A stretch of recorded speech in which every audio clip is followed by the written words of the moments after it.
Guys, we need to go. We need to go. Go. Okay. Okay, here we go. We have our verdict, Savannah. Here we go. Count 1, guilty. Count 2, guilty.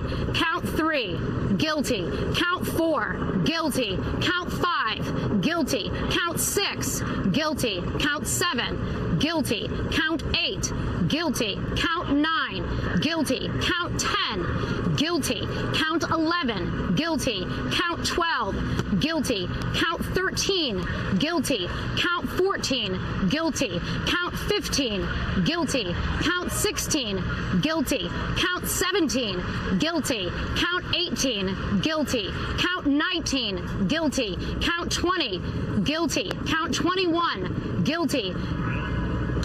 Count 22, guilty. Count 23, guilty. I'm pausing because it's coming in. Count 24, guilty. Count 25, guilty. Count 26, guilty. Count 27, guilty. Count 28, guilty. Count 29, guilty. Count 30, guilty. Count 31, guilty. Count 32, guilty. Count 33, guilty. Count 34, guilty. That is 34 felony counts here, all guilty verdicts. Savannah and Lester, back to you. A total victory for the prosecution here. Laura, the jurors obviously bought the prosecution case in full. There was a consideration of whether or not they might split their verdict or compromise in some way. That is not the case. It's a total rejection of the defendant's case, Donald Trump's case. And we're starting to show you some of the scene outside the courthouse. We could actually hear it, Laura, as you were reading that verdict. And just as you're digesting it, and I know you're keeping your eye on the courtroom as well, what do you make of this verdict? Savannah, it's a resounding victory for this prosecution in a case that they pitched as something far greater than about hush money. The way they tried to cast this case was about the subversion of democracy, and today the jury agreed with them, Savannah. The former president has tried to cast this as a political prosecution, a political hit job by a Democratic elected DA, by a judge that was biased against him.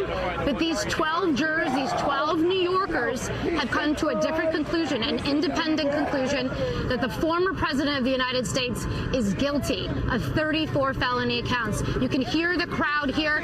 There's a lot of Trump supporters out here that you can hear are very worked up. As I was reading the verdict, I could hear the crowd emotion growing behind me. I'm only a couple yards away from the area that you can see on your screens right there, sort of the First Amendment area, if you will. It's just a stone's throw away from the press area. It's been growing as the day went on. It's growing after they heard that this verdict was coming in. A lot of emotions running very high in this city right now. Again, this is the presumptive GOP nominee in the middle of an election year for things that he did, that the prosecution said he did to try to corrupt the last election. A just remarkable scene playing out right here in Lower Manhattan. I want to read, we're getting some color from the courtroom. Tom Winters saying Trump is looking at each juror as they are polled, craning his head at times to look at all the jurors. We're still waiting for kind of a read on what the reaction has been. The former president, of course, has been behind closed doors in a holding room throughout the trial, frankly, but certainly waiting, unable to leave the courthouse and waiting for the verdict. So we're going to get a little more information. Dasha Burns, are you still in the crowd there? What's your name, sir? Hey, Lester, can you hear me? Well, I can hear you. Go ahead. Lester, if you can hear me, there's a lot of passion in this park right now. The former president has alleged a couple of times that because of the police presence here, right, that protesters, demonstrators weren't able to come. They absolutely can, and this crowd is growing here. I've been talking to people who are happy about this verdict, people who are devastated about this verdict. You just saw this man with a passionate plea here. I also just met this gentleman. What's your name, sir? Jeffrey. Jeffrey. Jeffrey, what is your reaction as we're all just taking this in right now? Well, we're watching the legal system work the way it's supposed to work in a democracy. 3 equal branches of government. No one is above the law. He was indicted by a jury of his peers. This was not political. This was not Joe Biden, despite the alt-right rhetoric. It was a grand jury indictment, and now a jury conviction of his peers.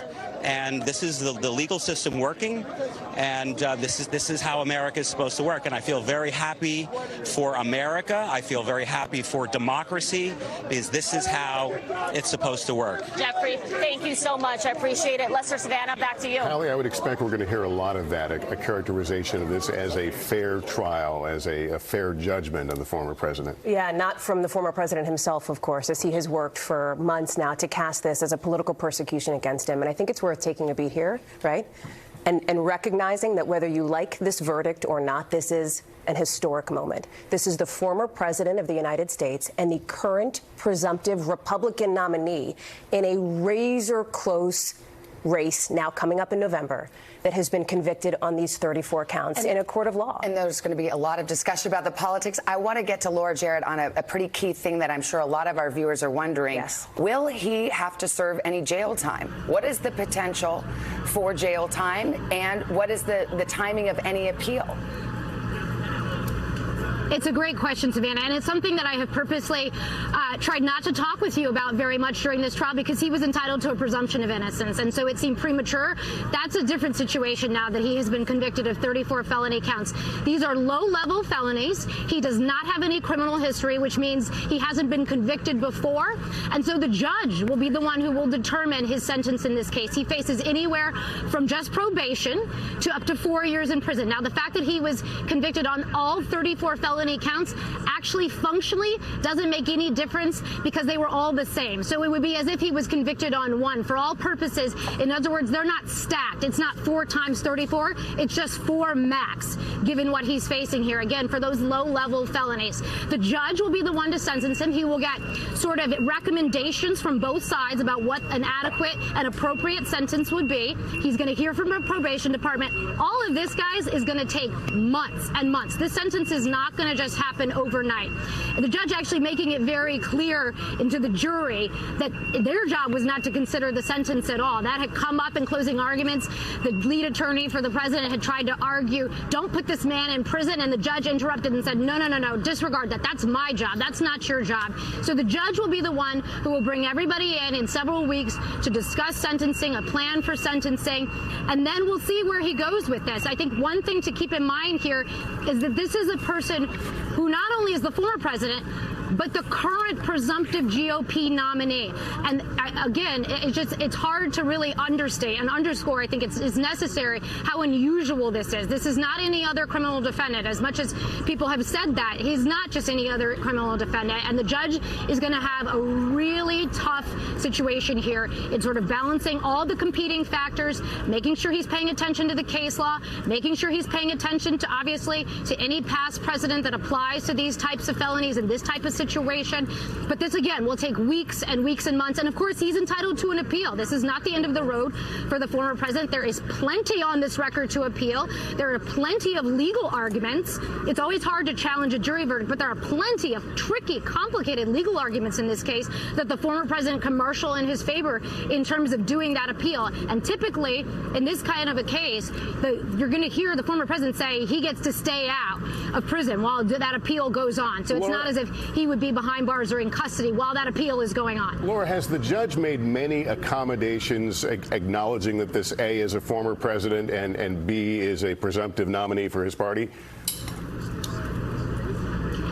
Yes, in one big way, Lester. And the biggest way is that he had 10 separate violations of a gag order. He was ordered not to attack witnesses, and the judge found him in contempt of court 10 different times. I say that because any other defendant would have been in a heap of trouble for that. And I'm not trying to discount the fine that he faced for that, but any other defendant would have faced jail time for that. And the judge went on the record many times saying, please don't do this. I don't want to put you in prison, but I may have to if you continue to violate the gag order. Now, we haven't heard much about the gag order, but that gag order is going to be in place while this case continues on, at least through sentencing, and then we'll see where it goes with that. But he's, as of this moment, still under that gag order, Lester. Laura, a couple of notes from the courtroom while we were talking. Not surprisingly, as is customary, the defense has already made a motion for acquittal, arguing that the jury must have relied on Michael Cohen's testimony solely, which was in violation of the jury instructions. That motion already denied by the judge. That's the scene outside as the crowd grows outside the courthouse. I want to turn to Hallie Jackson here. Hallie, you just said it very starkly. Donald Trump, convicted felon candidate for office of the presidency of the United States. What has been so interesting is the X factor is no one really knows how this will play, whether it hurts him in the upcoming presidential election or whether it helps him, because aspects of this have certainly helped him in the primary race. That's right. It has always been a question mark as to how this would affect him in the general election. We have seen some polling, including some new numbers out today, suggesting that about 2/3 of Americans say even if he were to be convicted, as we now know he has been, it wouldn't change their vote. They would still vote the same way. That said, anywhere from 10 to about 25% of independents suggest that it may make them less likely to vote for the former president. Still, Savannah, a hypothetical is very different from the reality that we now face. Let me point something out here, because people may have this question. Can Donald Trump still run for president even though he's been convicted? He sure can. Yeah. There is nothing in the Constitution that prohibits or precludes him from this, unless the Republican Party were to, for example, come up and say, we don't want you as our nominee anymore. Let me tell you why that's not going to happen, because we are already hearing from the Speaker of the House, Mike Johnson, the top Republican, of course, in the House of Representatives, calling this essentially a shameful day in American history, describing what he sees as the weaponization of our justice system. Remember, this is somebody who showed up at court while Donald Trump was in trial. And we just, the judge has just announced a sentencing date. Let's go back to Laura for that. What are you hearing? Yeah, guys, it's interesting. This came up right away, and the prosecution made a suggestion about sentencing, and the defense attorney made a suggestion asking for a sentencing in mid to late July, pointing out that the former president faces other charges in other jurisdictions. Remember, this is just one of 4 different criminal cases, perhaps the only one that will reach a conclusion before Election Day, and the former president's lawyer pointing to that as a reason to sort of put off sentencing for a little while, and the judge announcing sentencing will be on July 11th, guys. July 11th at 10 a.m., the former president will face his sentencing. So again, as I mentioned before, the people, the defense, are now going to put in motions and briefs about what they think the appropriate sentencing will do, and then or what an appropriate sentence would accomplish. And it's interesting. They're not really discussing any of the conditions of release quite yet. I'm gonna wait for more information about that before I delve into that, guys. But for right now, July 11th is sentencing. And his bail continues, Laura, so he's out of court. He'll be free on bail while pending sentencing. And I think we just got our first glimpse of Mr. Trump from behind the glass, or he darted back behind. But Eric Trump is here. This is again, the camera that we have been seeing every day, the arrival and departure and remarks from former President Trump, and we believe he is in this group here. And we would guess, but we don't know for sure whether he'll address the cameras. Here he comes. Yeah. Mr. Trump, what do you have to say to the American people? Mr. Trump, how is it going to be convicted felon? Are you worried about going to jail? This was a disgrace. This was a rigged trial by a conflicted judge who was corrupt. It's a rigged trial, a disgrace. They wouldn't give us a venue change. We were at 5% or 6% in this district, in this area. This was a rigged, disgraceful trial. The real verdict is going to be November 5th by the people. And they know what happened here, and everybody knows what happened here. You have a Soros-backed DA and the whole thing. We didn't do a thing wrong. I'm a very innocent man, and it's okay. I'm fighting for our country. I'm fighting for our Constitution. Our whole country is being rigged right now. This was done by the Biden administration in order to wound or hurt an opponent, a political opponent. And I think it's just a disgrace. And we'll keep fighting. We'll fight till the end, and we'll win, because our country's gone to hell. We don't have the same country anymore. We have a divided mess.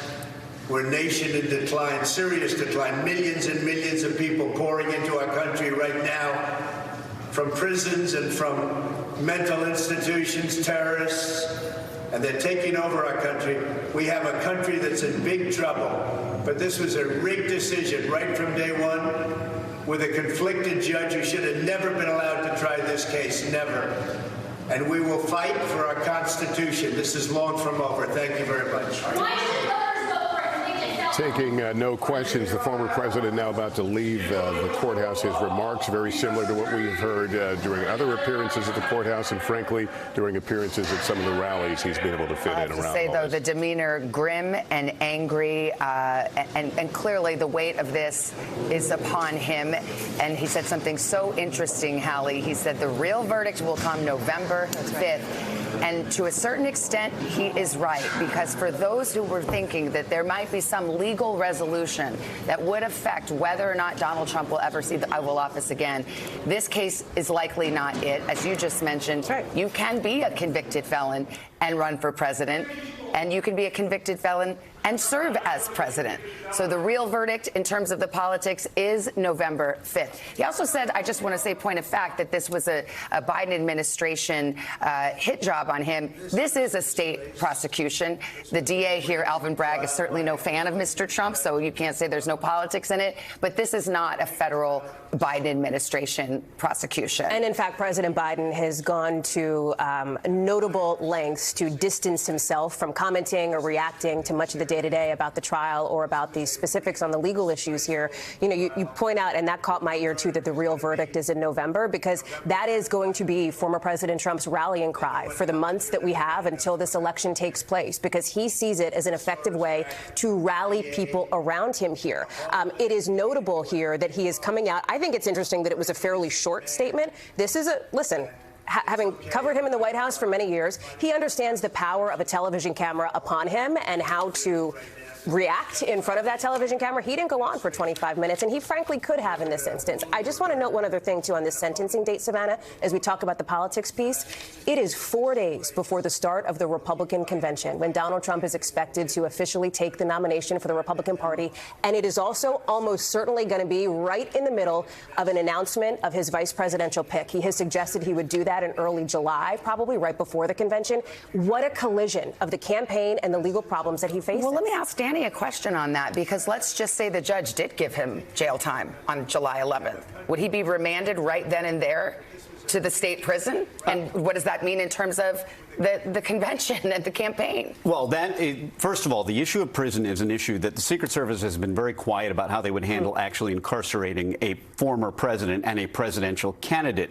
And I think that will factor into the judge's decision. I think in all likelihood, you're not looking at a sentence of imprisonment. We may have been over this, but it's Class E felony, nonviolent, age of the offender, no guns, no drugs, not likely to happen here. In most jurisdictions, for example, in federal, you get a turn-in date. You ask for a turn-in date. It actually helps you with your sentence. Here in New York, it's uncertain whether or not the judge would remand him right away. But the odds of him being imprisoned on this Class E felony, which is the lowest level felony for a nonviolent first-time offender of his age, very unlikely. And Judge Merchan certainly knows that and has seemed to want to bend over backwards to say, I'm not treating this defendant any differently, although Laura Jarrett says his violations of the gag order would have landed probably any typical defendant in much more hot water. Yes, and something else to consider, too, that his sentence will now actually affect, particularly with his federal cases, his 2 federal criminal cases, it will now affect his criminal history category. So sentencing in federal court, and I'm jumping the gun, assuming that there may be a conviction in his federal cases, is a function of the gravity of the offense and your criminal history category. Now he may have a criminal history. But real quickly, for those who are just tuning in here, he has been found guilty now in this New York State case. There are 3 other cases pending. One is a state case in Georgia. 2 are federal cases. One regarding efforts to subvert the election in 2020 and January 6th. The other having to do with holding on to classified documents.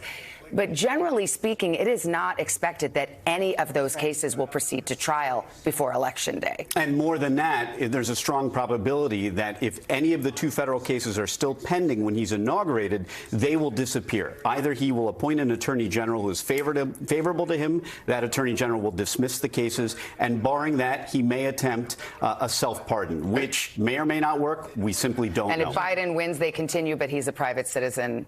And we'll see where that leads. Exactly right. Just a quick legal point. He is not a convicted felon until he's sentenced? Technically, yes.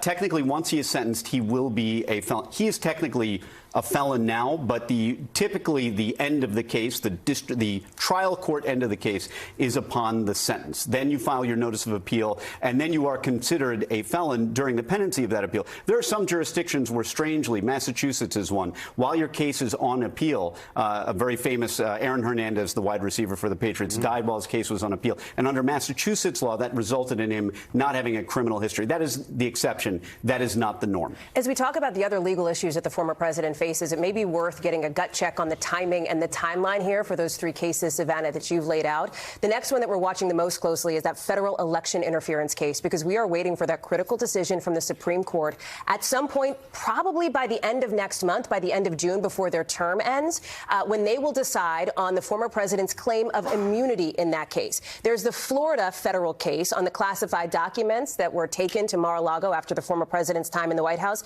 They're going through a whole bunch of pretrial issues on that one. The next hearing is late July. It really doesn't look like that one is close to beginning at this point, as it is sort of working through the system here. And then there's that state case in Georgia, the Fulton County election interference case. The next hearing in August is on the former president's appeal regarding the prosecutor in that case, Fani Willis, and whether she should be allowed to continue to prosecute the claims against him. So the timeline is stretching, right? I mean, this is the case that I think people thought, if it came, would be resolved prior to the election, and that's exactly what we're seeing here. Let's bring in someone who worked for Mr. Trump's White House, former White House Deputy Press Secretary Hogan Gidley. Hogan, thank you for being with us. Give me your initial thoughts.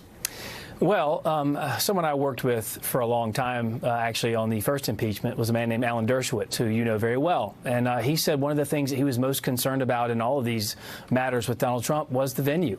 Donald Trump alluded to it in his comments there. You hit on some of them, where he pointed out the real verdict is going to be on November 5th. Couldn't get a fair trial here. The venue was a problem. He also said this is far from over. I think that's very poignant from the former president, because he understands just what is at stake here. And I know, Savannah, for example, you used to be a reporter there at Court TV. I think you're even an attorney, as I recall. And for the life of me, I can't imagine any other case where you would allow a defendant to stand trial for a month, but no one would tell you what you were accused of until the last part of the closing arguments.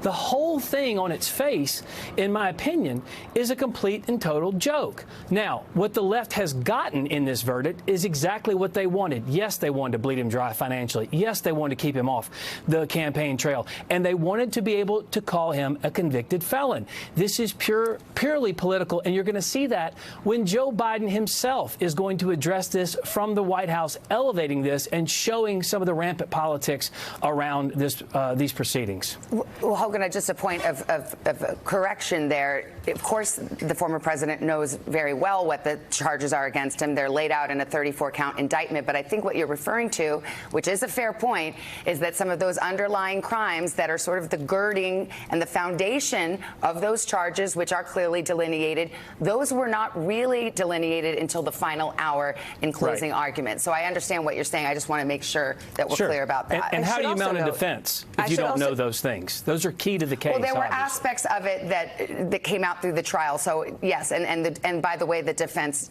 did respond to them in the trial. Just want to note, as we talk about what is happening politically here, and as Hogan has brought up, for example, President Biden, in just the last minute, he has tweeted from his campaign account that there's only one way to keep Donald Trump out of the Oval Office: at the ballot box. Now, not specifically referencing the verdict, not specifically referencing the convictions here for the former president, but interesting, Savannah and Lester, both Donald Trump and Joe Biden are saying it all comes down to November. On that, these two agree on that point. Well, there's no question. And I think there were partisans, people who are obviously not fans of the former president, who were hoping there would be a legal resolution to what they perceive as a political problem. That, in all likelihood, is not going to happen, although we will see whether or not the Judge Marchand sees fit to give him jail time and how that might affect anything. But again, I mean, it's as extraordinary as it is. Our Constitution has very few requirements in terms of eligibility to be president. You got to be 35 years old. You have to have lived in this country for 10 years, and you have to be a natural-born citizen. And why? The founders didn't want to put a list of requirements. They wanted the voters to decide. They wanted the voters to say, this is unacceptable for us, for a president, and this is fine. And that is essentially what will happen in this election in November. What we're seeing, too, from the Biden campaign is this pivot to a degree, or at least a shift, towards what a senior campaign official had told me just within the last 72 hours that they had wanted to do. Once this trial ends, remind people that this is in their view, a very stark and clear choice between Donald Trump and Joe Biden. And you're seeing that in this statement that is just in now from the Biden-Harris campaign through a spokesperson. It is not from the president or the vice president, saying that today's verdict does not change the fact that the American people face a simple reality. There is still only one way to keep Donald Trump out of the Oval Office, at the ballot box. It also says that Donald Trump has always, again, from the Biden campaign, mistakenly believed he would never face consequences for breaking the law for his own personal gain. So obviously, the legal issues fold into what the Biden campaign will press as a character case against the former president. And the former president will use his legal issues, not just this one, but the other ones as well, to try to make the case that he is the one who is a victim. Well, that's what's interesting about what Hogan Gidley said. Fair point. He feels the left and the President Biden are going to use this politically. Perhaps they will, but certainly Donald Trump has used it politically to his advantage, I might add. He raised $360,000, as far as we can tell from small donors, on day one of this trial alone, Savannah, based on the fundraising appeals. And he's got another one out tonight from the campaign. I'm just going to pull it up briefly here, where he calls himself, or the campaign calls him, a political prisoner. It's him with a raised fist here. I mean, it's begun already. Let's go to Kelly O'Donnell, NBC senior White House correspondent. Kelly, at the White House right now. We know the president in recent weeks has been a little more willing to take jabs and mock Mr. Trump. We saw the tweet, or the X, if you will. Do we expect the president to make remarks about healing, about the court system, about all the things surrounding this? In time, that is likely, Lester, but it is just a strange moment of timing that today is the 9th anniversary of the death of Beau Biden, the president's son. He is away in Rehoboth with family, marking that day. And the guidance we have had is there are no immediate plans for the president to speak on this issue. There is an expectation that the White House, in the official role, separate from the campaign, would emphasize the importance of respecting the rule of law. And inevitably, the president will be asked about the verdicts and what this will mean for the election and what it means for the country and the historical perspective in the days ahead.